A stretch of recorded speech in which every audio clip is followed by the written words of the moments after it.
Hi, எல்லாருக்குமே வணக்கம். Thank you. So நிறைய பேருக்கு தேங்க்யூ சொல்லணும். அதனால மொத்தமாக தேங்க்யூன்னு சொல்லி முடிச்சிடுறேன். ஏன்னா சில பேரை விட்டுருவேன் நான். அதுக்கப்புறம் திரும்ப இப்போ 2-3 நாளாக அப்பதான் அடிச்சு விட்டாங்க. திரும்ப அடமலை மாதிரி திரும்ப போட்டு அடிக்க ஆரம்பிச்சிருவாங்க. அதனால எல்லாருக்குமே ரொம்ப ரொம்ப நன்றி. முக்கியமாக சொல்லணும்னா 2 பேருக்கு நான் ரொம்ப தேங்க் பண்ணோம். ஒன்று ஏஜிஎஸ் என்டர்டெயின்மெண்ட், அவங்க தான் இந்த வாய்ப்பை எங்களுக்கு கொடுத்தாங்க, எனக்கும் ஹர்ஷத்துக்கும்.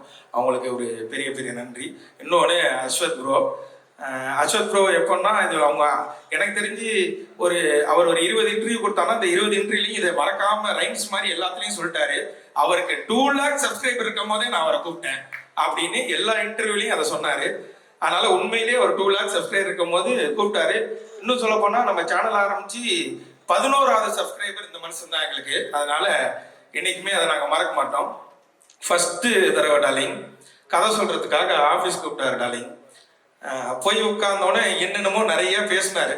ஆனால் எனக்கு ஒன்றுமே புரியல. சரி, okay, done, you are the right guy அப்படின்னாரு.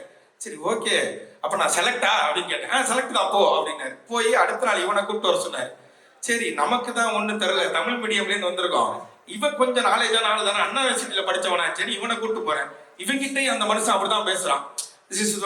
லைட் வரும், நீ இது பண்ணும், இது பண்ணும். அவனுக்கு ஒன்றும் பொருள். அதுக்கப்புறம் நாங்களே ஃபிக்ஸ் ஆகிட்டோம். சரி, ஓகே, நம்ம ஒரு ஹாலிவுட் படத்தில் நடிக்க போகிறோம் அப்படிங்கிற மாதிரி ஃபிக்ஸ் ஆகிட்டோம். சரி, ஹாலிவுட் படம் தானே நடிக்கிறதுக்கு போயிட்டோம். பார்த்தா ஹாலிவுட் கேமராமேனே எங்கே இருக்கு உள்ள பட. ஏய், மார்க் எங்க போயிட்டு, மார்க்ல நின்றா அப்படின்னாரு இவரு. ஓகே, அப்ப ஹாலிவுட் படத்துல தான் நம்ம நடிக்க போறோம்ன்றது முடிவாயிட்டு. ஆனா பாதி நேரங்கள்ல இவங்க 2 பேரும் இங்கிலீஷ்ல மட்டும் தான் பேசிப்பாங்க. இதெல்லாம் நான் உண்மையிலேயே இந்த மேக்கிங், ஜாக்கி சான் படம் மேக்கிங்ல எல்லாம் கடைசியா போடுவாங்க, ஒரு கேமராமேனும் ஒரு டைரக்டர் இங்கிலீஷ்ல பேசுறதெல்லாம். இதெல்லாம் நான் பார்க்கும்போது உண்மையிலேயே இவன்ட்ட சொல்லுவேன், நிறைய பேசுறாங்கடா, ஆனா ஒன்னும் புரியலடா. அவங்க பேசிப்பாங்க, ஆனா சரி இது சொல்லாமான்னு தெரியல.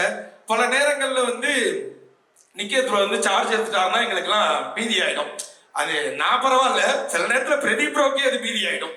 பீதி ஆயிடுச்சுன்னா அவர் கொஞ்ச நேரத்துல அவர் என்ன பேசுறாரு அவருக்கு புரியாது. ஆனா அவருக்கு ஒரு மல்டி பர்சனாலிட்டி இருக்குன்றதை நான் கண்டுபிடிச்சிட்டோம். என்ன திடீர்னு ஒண்ணு பேசுவாரு, திட்டிடுவாரு, ஓகே டார்லிங் நல்லா பண்ணு அப்படின்ட்டு போயிடுவாரு. இப்ப இந்த மனுஷன் அதுக்கப்புறம் உங்களை இல்ல அவங்கள அப்படிம்பாங்க. சரி, அவங்களை வேற யாரையோ சொல்லியிருக்காரு அப்படின்னு அவங்கள்ட்ட போய் சொல்லுவாரு, உங்களை இல்ல, நீங்க லைட்லாம் கரெக்டா தான் வச்சீங்க, இவனுங்களை தான் சரியா நடிக்கல அப்படின்ட்டு போயிடுவாரு. ஸோ இந்த படம் உண்மையிலே ஆரம்பிச்சது ஒரு மாதிரி ஜாலியா ஆரம்பிச்சது. முடியும் போது ஏண்டா முடியுது அப்படின்னு இருந்தது. ஏன்னா 3 வேளை நல்லா சோறு போட்டாங்க, சும்மா சொல்லக்கூடாது, டெய்லி கறி கஞ்சி, அவ்வளோ ஹாப்பியா இருந்தது. நம்ம ஆஃபீஸில் அப்படி ஒரு சோறு பண்ணணும்னு ஏஜிஎஸ் பார்த்து நாங்கள் பல தடவை வியந்திருக்கோம். ஏன்னா இது திரும்பவும் சொல்லலாமான்னு தெரியல, பல வார்த்தைகள் டப் பண்ணி இது பண்ணி கட் பண்ணி பேசி எடிட் பண்ணி நானே பேச வேண்டியதா இருக்கு. ஏன்னா இதுக்கு முன்னாடி இந்த மனுஷன் இந்த படத்துல போடும்போது அஸ்வத் ப்ரோ ரீஇன்ட்ரோடியூசிங் அப்படின்னு போட்டாரு. அதுக்கு முன்னாடி நாங்கள் ஒரு 2 படம் பண்ணோம், சொல்லக்கூடாது, நான் சொல்ல மாட்டேன் 2 பண்ணோம். அதுல இட்லி கேட்டா இட்லி இல்லைன்னுவாங்க, தோசை கேட்டா வீட்டுல இருந்து எடுத்துட்டு வர மாட்டேன்பாங்க. ஸோ இந்த மாதிரி பிரச்சனை இருக்கும்போது இங்க போனா ஒரே நேரத்துல டார்லிங் சிக்கன் இருக்கு டார்லிங், மீன் இருக்கு டார்லிங். அதுக்கப்புறம் சில நேரத்துல பிரதீப் ப்ரோக்கு டயட் ஃபுட்னு ஒன்று எடுத்துட்டு வருவாங்க. ஆத்தாடி ஆத்தா, அதுல என்னென்னமோ இருக்கும் டார்லிங். ஓடுறது போடுறது, பறக்கிறது, தாவறது, நிக்கிறது, நீந்துறது எல்லாமே இருந்துச்சு அவருக்கு. ஆனா எனக்கு ஒரே ஒரு ஆதங்கம் மட்டும் இப்போ வரைக்கும் இருக்கு, இவ்வளவு திங்கிறாரு இந்த மனுஷனுக்கு ஏன் உடம்பு மட்டும் உழவு மாட்டேன்ற ஆதங்கம் மட்டும் தான். அப்படி நல்லா சாப்பிட எத்தனையும் கேட்பேன், சமோசா தானேங்க, ஆமா, உருளைக்கிழங்கு சமோசா தானே, ஆமா, 4 திங்கிறீங்க அப்படியே இருக்கீங்களேங்க அப்படின்னு கேட்பேன். ஆனா தெரியல, அவர் ஒரு மாதிரி பாதி நேரங்கள்ல எங்களுக்கு குருவா இருந்தாரு, பாதி நேரங்கள்ல நல்ல ஃப்ரெண்டா இருந்தாரு. நான் அப்படியே 2-3 பேர் அப்புறம் ஸ்கிப் பண்ணிட்டு போயிடுவேன். அஸ்வத் ப்ரோ கூப்பிட்டு கதை சொன்னாரு. சொல்லிட்டு ஷூட்டுக்கு போனதுக்கு அப்புறம் அவர் சொன்ன கதை தான் இப்ப எடுக்கிறாரான்னு எனக்கு இவனுக்கும் பாதி நேரங்கள்ல சந்தேகம் இருக்கும். நம்மள்ட்ட சொல்லும் போது வேற எடுக்கிறாரா, அவர் என்ன எடுக்கிறாரோ அதை நடிப்போம், இதுக்கப்புறம் நமக்கு ஏதாவது வாய்ப்பு இருக்கான்னு கேட்டாங்க. எந்த வாய்ப்பும் இல்லை, அப்ப கிடைச்ச வாய்ப்பை யூஸ் பண்ணிப்போம் அப்படின்னு இது பண்ணதுதான். ஆனா எங்களை முழுமையா நம்பி எங்களை கூப்பிட்டதுக்கு அஸ்வத்துக்கு ரொம்ப ரொம்ப நன்றி. ஏன்னா அஸ்வத் ஃபர்ஸ்ட் கூப்பிடும் போது ப்ரோல ஆரம்பிச்சோம், அப்புறம் வாடா படா ஃப்ரெண்ட்ஸ் ஆனோம், மாமா மச்சான் ஆனோம். இப்ப என்ன மொழியில நாங்க 2 பேரும் பேசிக்கிறோம்னு எங்களுக்கே தெரியல. சில நேரங்களில் எடுத்தவனையே ஹலோக்கு முன்னாடி ஒரே ஒரு கெட்ட வார்த்தை பேசுறான், மொத்த வார்த்தை அதை சொல்லிதான் ஆரம்பிக்கிறானே. அப்படி ஒரு ஃப்ரெண்ட்ஸ் ஆயிட்டோம் நாங்க 2 பேரும். அப்படியே தாண்டி வந்தோம்னா ரவிக்குமார் சார்லாம் பார்க்கும்போது உண்மையிலேயே பயமாவே இருக்கும் செட்ல. ஏன்னா நாங்க காம்பினேஷன்ல எங்களுக்கு நிறைய சீன் இருக்கு. சில நேரங்கள்ல சார் இப்படி நின்றாருன்னா அங்க நிக்க மாட்டோம், நாங்க 2 பேரும் ஓடிடுவோம். சரி, அவங்க ஏதாவது சொல்லிடுவாங்க, சூப்பர் ஸ்டாரை வச்செல்லாம் படம் பண்ண வர்றா அவரு, இப்படிலாம் வேற நாங்க பேசுவோம். சில நேரங்கள் அவர் காதல் விழுவுற மாதிரியே மிமிக்ரி பண்றாரு. அவருக்கு முன்னாடி மிமிக்ரி எல்லாம் பண்ணி காமிச்சோம். ஆனா அவர் அதை கண்டுக்கவே இல்லை. நான் அதுக்காக தான் இன்னைக்கு வரும்போது அர்ஷத்தை சொன்னேன், மேலே ஏறி ஸ்டேஜ்ல ரஜினி சார் மிமிக்ரி பண்ணு, டக்குன்னு கூப்பிட்டு அடுத்தது ஏதாவது வாய்ப்பு கொடுப்பாருன்னு. முதல் மறந்துட்டு போயிருச்சு. பரவாயில்ல, தேங்க்யூ. அதனால ரவிக்குமார் சார்லாம் உண்மையிலேயே நம்ம வெளியில இருந்து நம்ம ஒண்ணு பாக்குறோம், காமன் மேனா நம்ம ஒண்ணு பார்க்கும் போது எவ்வளவு பெரிய லெஜெண்ட் அப்படின்னு ஒண்ணு இருக்கும். ஆனா இந்த படத்துல பார்க்கும்போது அப்படி இல்லவே இல்லை. அவர் ரொம்ப கூலா, ரொம்ப ஜாலியா எல்லார்ட்டையும் நல்லா பேசிட்டு இருந்தாங்க.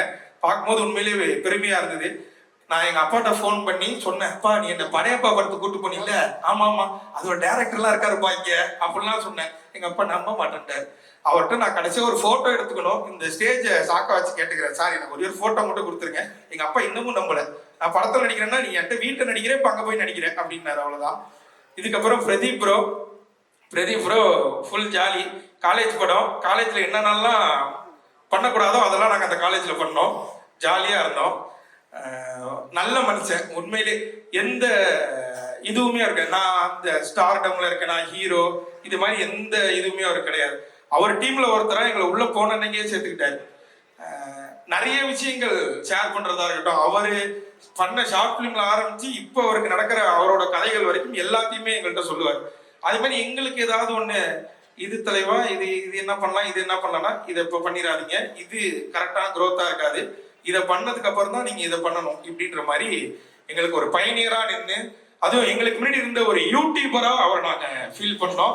ஸோ ஒரு மூத்த யூடியூபர் எங்களுக்கு அடுத்தது அவங்க கொடுத்தாங்க.